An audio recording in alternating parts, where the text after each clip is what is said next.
All right, a federal jury in Texas has awarded a former Southwest flight attendant $5.1 million after the airline fired her for her pro-life stance. It all stems from a lawsuit dates back to 2017.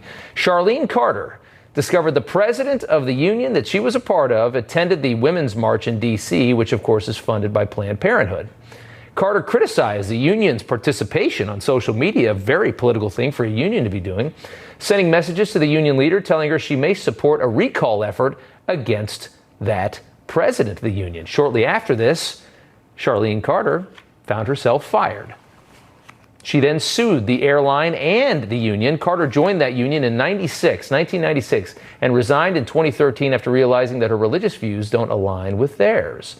But she was required to continue paying union fees under her employment. Think about that. Charlene Carter joins us now, along with National Right to Work Foundation President Mark Mix. And guys, thank you both for coming on. We do appreciate it. Charlene, I want to talk to you first. Obviously, you put up a heck of a fight on this thing, and it paid off in the end. How are you feeling?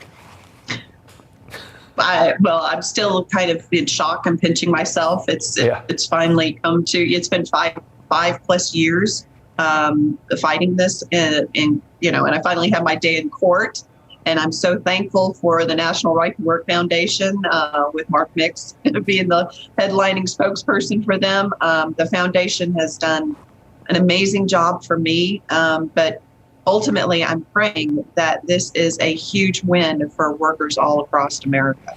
Yeah, it's something, Charlene, too, and I'm going to get to you in just a second, Mark, but I mean, talk about the frustration there. I mean, you're just not on the same team, right? You're not on the same political team. They're going to just blatantly political marches, Women's March. It's ridiculous in the first place, and then they fire you for saying something about it.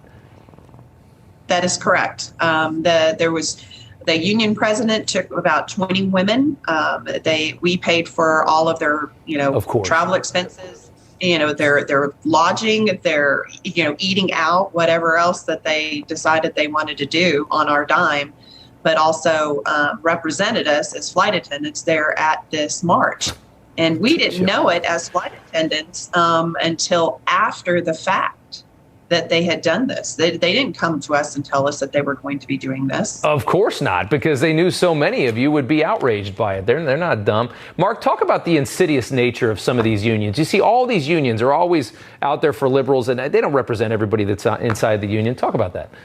Yeah, that's right, Rob. And this is an interesting case because it's an employee against the union. Southwest really had no role in this until the union official complained to them that Charlene was harassing them in some way for using her money to support causes she disagreed with. And Southwest could have stayed out of this. They could have made it really simple, but they didn't. They stepped on it, put their thumb on the scale, and fired Charlene. And a jury of her peers in Dallas, Texas, basically said, you know what, we're not going to stand for this. It's not right. And Rob, to your point, I mean, union officials are very political. We estimate that every 2 years they spend about $12 billion on politics between lobbying and direct contributions. And they are benefiting one party. I don't have to tell you who that is. But the bottom line is this. Most rank and file workers are opposed to the radical stands that these top union officials take around the country, and they're paying for it today.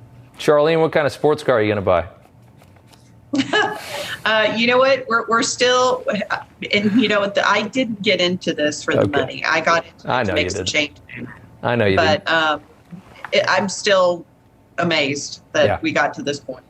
Congratulations. And thanks for putting up a great fight. You deserve it. It was your job. They took your job away for political reasons, and that is just absolutely outrageous. And you guys, you won the day. Mark, Charlene, thank you both so much.